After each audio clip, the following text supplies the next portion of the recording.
بیٹیاں، آج لوگ کہتے ہیں مولانا مسلمانوں کی بیٹیاں غیروں کے ساتھ بھاگ رہی ہے، آج لوگ کہتے ہیں مولانا مسلمانوں کی بیٹیاں غیروں کے ساتھ بھاگ رہی ہے، مسلمانوں کی بیٹیاں لوجوں میں بک رہی ہے، مسلمانوں کی بیٹیاں سگنلوں پہ برقع پہن کے بھیک مانگ رہی ہے۔ میں پوچھتا ہوں ذمہ دار کون ہے؟ بڑی معذرت کے ساتھ جویا کہ غیرت مند مسلمانوں، اگر تمہارے دلوں میں عشق مصطفیٰ ہے، اگر تمہارے دلوں میں محبت رسول ہے، اگر تمہارے دلوں میں الفت رسول ہے، اس عشق مصطفیٰ کا واسطہ دے کر پوچھنا چاہتا ہوں، بیٹیاں لوجوں میں کیوں بک رہی ہے؟ بیٹیاں سگنلوں پہ بھیک کیوں مانگ رہی ہے؟ بیٹیاں مرتد کیوں ہو رہی ہے؟ اوروں کا ہاتھ پکڑ کر کیوں جا رہی ہے؟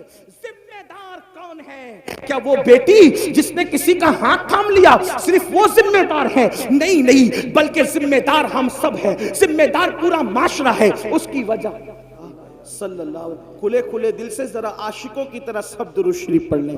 اللہم صلی علی سیدنا و مولانا محمد مادن الجود والکرم و آلہ و صحبہ و بارک وسلم صلاۃ و سلام یا رسول علیکہ یا اللہ، جد الحسن صلاۃ و والحسین۔ سلام علیکہ۔ تو یہ بات ہمارے معاشرے میں ہوتی ہے کہ بیٹیاں بھاگ رہی ہیں، مرتد ہو رہی ہے، مذہب چھوڑ رہی ہیں، ذمہ دار کون؟ صرف وہ جانے والی بیٹیاں ذمہ دار نہیں ہیں، اس کے ذمہ دار ہم بھی ہیں، کیونکہ ہم نے شادی کے نام پر اتنی رسومات کو ایجاد کر دیا، اتنی رسومات کو ایجاد کیا کہ اب ہر کس و ناکس کے لیے شادی ممکن نہ رہی، شادی مشکل ہو گئی۔ جبکہ میرے اور تمہارے نبی صلی اللہ علیہ وآلہ وسلم نے فرمایا نکاح اتنا آسان کر دو کہ زنا کرنا مشکل ہو جائے۔ آپ کی توجہ، جس نبی کے کہنے پر کلمے کو تم نے سچا مانا، ہم نے سچا مانا، جس نبی کے کہنے پہ اللہ کو ایک مانا، جس نبی کے کہنے پہ قرآن کو اللہ کی کتاب مانا، جس نبی کے کہنے پر اللہ کا دین اسلام مانا، اسی نبی نے تو یہ بھی فرمایا نا کہ نکاح اتنا آسان کر دو کہ زنا کرنا مشکل ہو جائے۔ آپ سے پوچھتا ہوں، آج ہم نے زنا آسان کیا ہے، نکاح مشکل کیا ہے۔ ایک انسان 1000-2000 روپے میں زنا تو کر سکتا ہے، لیکن 1000-2000 میں نکاح نہیں کر سکتا، جبکہ اللہ کے رسول نے یہ فرمایا نکاح اتنا آسان کرو کہ زنا مشکل ہو جائے۔ ہم نے نکاح کو مشکل کیا۔ بڑی معذرت کے ساتھ سیرے کی رسم ہے، ہلدی کی رسم ہے، مہندیوں کی رسم ہے، یہ رسم ہے، جہیز کی رسم ہے، وہ رسم ہے، خدا جانے کتنی رسومات کو ایجاد کیا۔ آپ سے پوچھتا ہوں اسلام کا رسومات سے کیا تعلق ہے؟ اللہ اکبر۔ آج میں آپ کو بتاؤں، ہمارے مذہب میں توجہ کرنا، ہمارے مذہب میں نکاح اتنا آسان تھا، نکاح اتنا آسان تھا کہ جنگ کے میدان میں بھی نکاح ہو رہا تھا۔ حیرت کی بات یہ، جنگ کے میدان میں بھی نکاح ہو رہا تھا۔ آپ سے پوچھنا چاہتا ہوں، اور جنگ کے میدان میں جس کا نکاح ہوا وہ کوئی اور ہستی نہیں۔ آپ سوچتے ہوں گے کہ کسی ایرے گہرے کا نکاح جنگ کے میدان میں ارجنٹ ہو گیا، آپ یہ بھی سوچتے ہوں گے، کیونکہ سوچ پر کسی کی پابندی نہیں، لیکن میں آپ کو بتانا چاہتا ہوں علماء کی موجودگی میں، اللہ کی کائنات میں جو سب سے بڑی ہستی ہے ان کے برابر کوئی نہیں ہو سکتا۔ موسیٰ و عیسیٰ، داؤد و ابراہیم اور اسماعیل علیہ السلام، یہ سب کے سب جس کے پیچھے مقتدی بن کر کے کھڑے ہیں وہ محمد الرسول اللہ کا نکاح خیبر کے جنگ کے میدان میں ہوتا ہوا نظر آ رہا ہے۔ آپ سے پوچھنا چاہتا ہوں، کیا حضرت صفیہ کے ساتھ میدان جنگ کے اندر رسول اللہ کا نکاح نہ ہوا؟ اور پھر اتنی سادگی سے ہوا کہ صحابہ میں اختلاف ہو گیا کہ حضور نے صفیہ سے نکاح کیا یا نہیں کیا۔ علماء جانتے ہیں میں کوئی نئی بات نہیں کر رہا ہوں، لیکن توجہ کرو، سال بھر پہلے سے شادیوں کی رسموں کو رچانے والوں، معراج کے دولہا کا نکاح میدان میں ہو رہا ہے، اور اتنی سادگی سے ہو رہا ہے کہ صحابہ میں اختلاف ہوا نکاح ہوا یا نہیں ہوا۔ تو صحابہ میں سے چند صحابہ نے کہا کیوں بحث کرتے ہو، انتظار کرو، اگر رسول اللہ نے حضرت صفیہ کو پردہ کرا دیا تو سمجھ لینا کہ نکاح ہو گیا، اور اگر پردہ نہیں کرایا تو سمجھنا کہ نکاح نہیں ہوا۔ آپ سے پوچھنا چاہتا ہوں، جب معراج کے دولہا کا نکاح اتنی سادگی سے ہوتا ہے تو تم کون اور تمہاری حیثیت کیا، ہم کون اور ہماری ہماری حیثیت کا، لیکن ظلم کا برا ہو، مسلمان کو نبی کی سنت کب یاد آتی ہے؟ کب یاد آتی نبی کی سنت؟ مسلمان کو نبی کی سنت اسی وقت یاد آتی ہے جب اس کا اپنا فائدہ ہوتا ہے، مطلب وہ سنت کا نہیں اپنے فائدے کا پابند ہے۔ ایک بات آپ کو بتاؤں، مسلمان کتنی سادگی سے کہتا ہے مولانا جہیز دینا تو سنت ہے نا، رسول اللہ نے اپنی شہزادی کو جہیز دیا، تو جہیز دینا سنت ہے، جب سنت ہے تو دو۔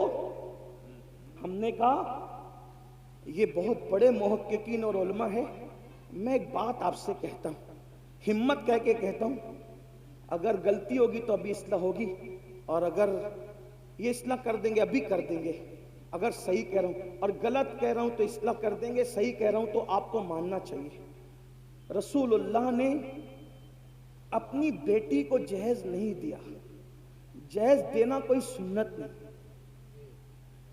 یہ ایک طالب علم کا، قرآن اور حدیث کے طالب علم کا دعویٰ ہے۔ مناظرے مباحثے اور اس کا شوق نہیں ہے، نہ میں مناظر ہوں نہ میں بحث والا آدمی ہوں، لیکن میں آپ کی عدالت میں ایک بات رکھ رہا ہوں علماء کی توجہ کے ساتھ، توجہ آپ کی اسی بات توجہ سے سن لیں، جہیز دینا سنت نہیں ہے، جب دینا سنت نہیں تو لینا بھی سنت نہیں۔ پھر آپ کہیں گے کہ وہ مثنوی میں، پھر مفتی احمد یار خان نعیمی نے، اور پھر فلاں اور پھر فلاں بزرگوں نے جو جہیز کی فہرست بنائی ہے اس کے بارے میں تو کیا کہتا؟ میں کہتا ہوں وہ فہرست صحیح ہے، فہرست سے مجھے کوئی اختلاف نہیں، لیکن تھوڑا سمجھ میں ہمارے فیر ہو رہا ہے۔ کیا فیر ہو رہا ہے؟ ایک بات بتاؤں آپ کو دھیان سے، نہ جہیز دینا سنت نہ لینا سنت۔ یہ ایک سبق سنانے کی نیت سے عرض کر رہا ہوں، علامہ اللہ بخش صاحب اگر موجود ہیں، پیچھے ہے کیا؟ پشت پناہی کر رہے کیا؟ بہت دور چلے گئے۔ نہ دینا سنت نہ لینا سنت تو کافر۔ وہ فہرست میں نے کہا صحیح، مصنوی میں فہرست وہ بھی صحیح، مفتی احمد یار خان نعیمی نے بنائی وہ بھی صحیح، تو کہا پھر میں نے کہا وہ بس سمجھ کا پھیر ہوا۔ اللہ کے رسول نے وہ جو جہیز دیا ہے، جہیز وہ سیدہ فاطمہ کو نہیں دیا، بلکہ وہ اپنے بھائی علی مرتضیٰ کو دیا۔ نمبر ایک سیدہ کو نہیں دیا، بیٹی کو نہیں دیا، بھائی کو دیا۔ اگر آپ بھی بھائی کے لیے لاکھوں خرچہ کرتے ہیں تو امین القادری تمہارا تلوہ چومنے کے لیے تیار ہے۔ حضور نے بیٹی کو نہیں دیا، اپنے بھائی کو دیا، داماد بھی نہیں کہہ رہا ہوں ورنہ کسی کو چور دروازے سے گھسنے کا راستہ ملے گا، بھائی کو دیا۔ اب بھائی کو کیوں دیا؟ اس لیے کہ حضرت ابو طالب کثیر العیال تھے اور ان کی غربت کا احساس تھا رسول اللہ کو، تو فرمایا اپنے چچا عباس سے کہ تمہارے بھائی کثیر العیال ہیں تو ان کے کچھ بچے ہم اپنی ذمے پہ لے لیتے ہیں اور ان کی پرورش ہم کرتے ہیں۔ تو حضرت جعفر کو حضرت عباس نے لے لیا اور علی مرتضیٰ کو بچپن سے رسول اللہ نے اپنی پرورش میں لے لیا، تو گھر میں رسول اللہ نے رکھا، بچپن سے نبی نے پالا، نبی نے پلا، نبی نے بڑھایا، نبی نے پرورش کی۔ اب بتاؤ جس کے گھر میں علی پلے ہیں تو اب علی مرتضیٰ کا خود کا گھر نہیں تھا، اب شادیوں کے علی نئے گھر میں جا رہے ہیں، تو جس نے پالا تھا، جس نے پوسا تھا، جس نے بڑا کیا تھا، جس نے تربیت کی تھی، اگر بفرض محال علی مرتضیٰ کا نکاح سیدہ فاطمہ کے ساتھ نہ بھی ہوتا اور علی کا نکاح کسی اور کے ساتھ ہوتا تو بھی علی مرتضیٰ کا گھر سجانے کی ذمہ داری تو اسی کی تھی نا جس نے بچپن سے پرورش کی تھی، جس نے بچپن سے پرورش کی تھی، انہی کی ذمہ داری تھی۔ تو لوگوں کو مغالطہ یہ ہو رہا ہے کہ جہیز بیٹی کو دی، بیٹی کو جہیز نہیں دیا، بھائی کے لیے انتظام کیا۔ یہ تو ایک بات میں نے کہہ دی، دلیل کیا؟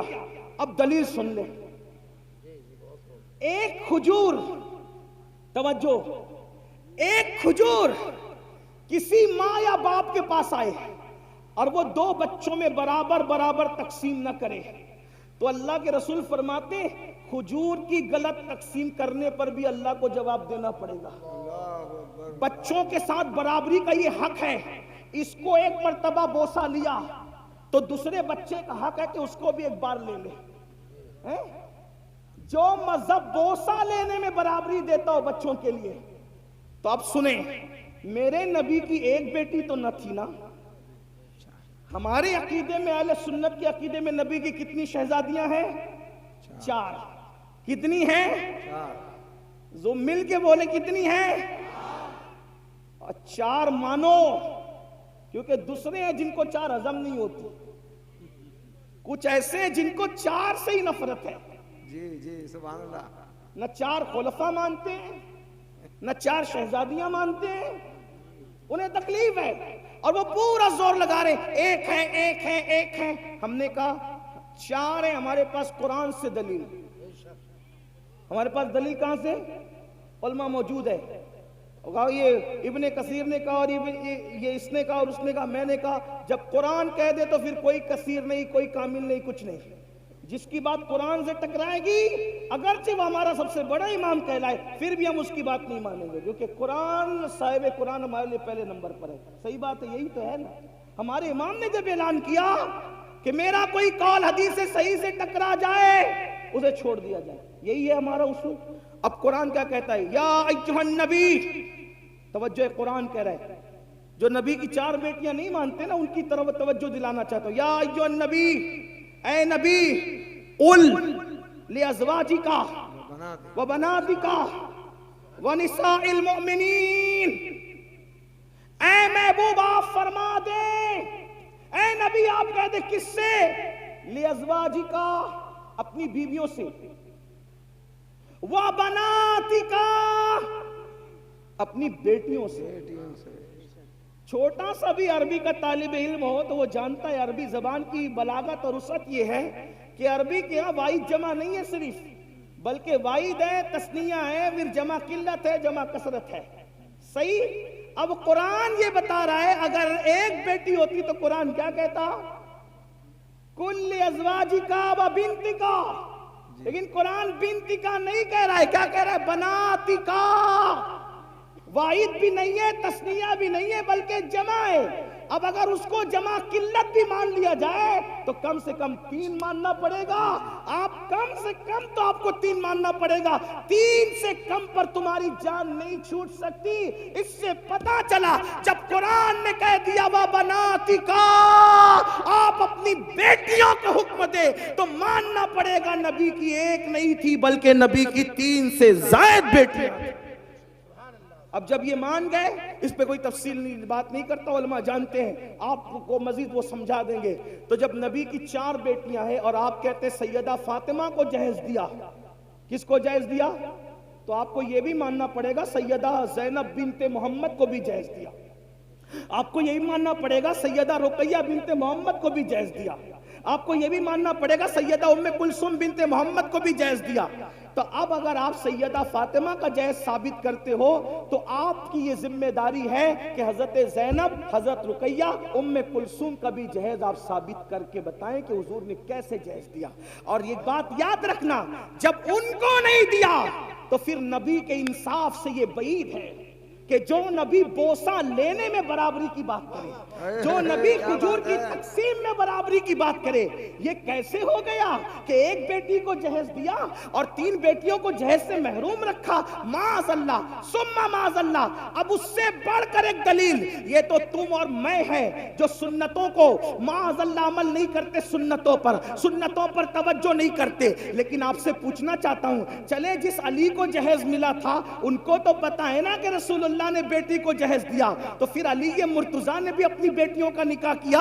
حضرت علی مرتضیٰ کی بھی بیٹی ہے، حضرت زینب بنت علی، حضرت رقیہ بنت علی، حضرت ام کلثوم بنت علی. مولا علی کی ایک بیٹی نہیں ہے، مولا کائنات کی تو کم سے کم 7 اور 9 بیٹیاں بتائی جاتی ہے. تو جس علی نے نکاح کے وقت اپنے سسر سے جہیز لیا اپنی بیوی کی شکل میں، اپنی بیوی کے جہیز کی شکل میں، تو آپ سے پوچھتا ہوں اس علی مرتضیٰ نے جب جہیز لیا تو اپنی کس بیٹی کی شادی پر انہوں نے جہیز دیا؟ یہ بھی آپ کو ثابت کرنا پڑے گا. اور دوسری بات، وہ صدیق اکبر، افضل البشر بعد الانبیاء بالتحقیق، ابو بکر صدیق، وہ عبداللہ ابن عمر جو مسکرانے کی بھی سنت ترک نہیں کرتے تھے. ایک مرتبہ مسکرانے ایک صحابی، کسی نے پوچھا کیوں ہنس رہے ہو؟ کہا مجھے بھی نہیں پتا کیوں ہنس رہا ہوں، یہاں کھڑے رہ کر میرے یار نے مسکرایا ہے، بس میں بھی مسکرا رہا ہوں. حضرت عبداللہ ابن عمر اپنی امامے کے شملے کو درخت سے سے الجھا رہے ہیں. کسی نے کہا یہ کیا بچپنے کی حرکت ہے؟ وہ فرمایا بچپنے کی حرکت لوگوں کو لگا کرے.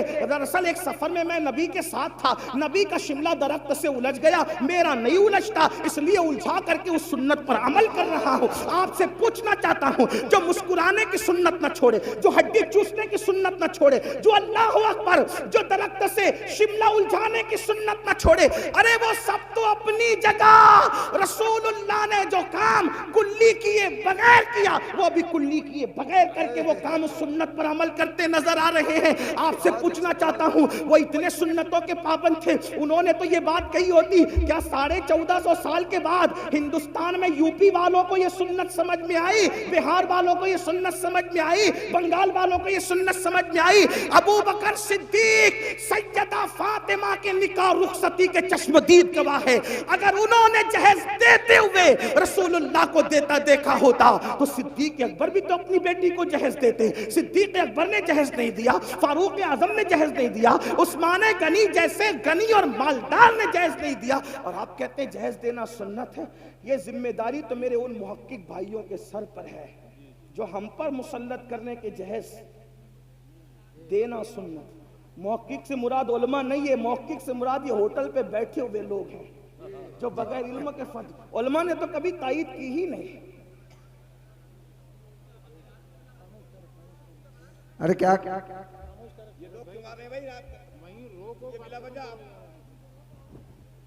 علماء نے تو کبھی تائید کی ہی نہیں. دراصل یہ سارے خرافات کی تائید نفس کے غلام لوگ کر رہے ہیں. میری گزارش ہے آپ سے, اگر قوم کی بچیوں کی آبرو اور عزت سے تھوڑی بھی دلچسپی ہو,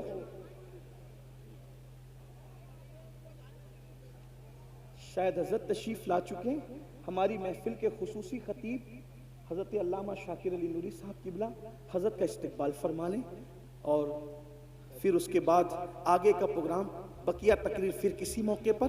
السلام علیکم ورحمۃ اللہ. آپ تمام حضرات اپنی اپنی جگہوں پر بیٹھے رہے, بالکل بیٹھے رہے.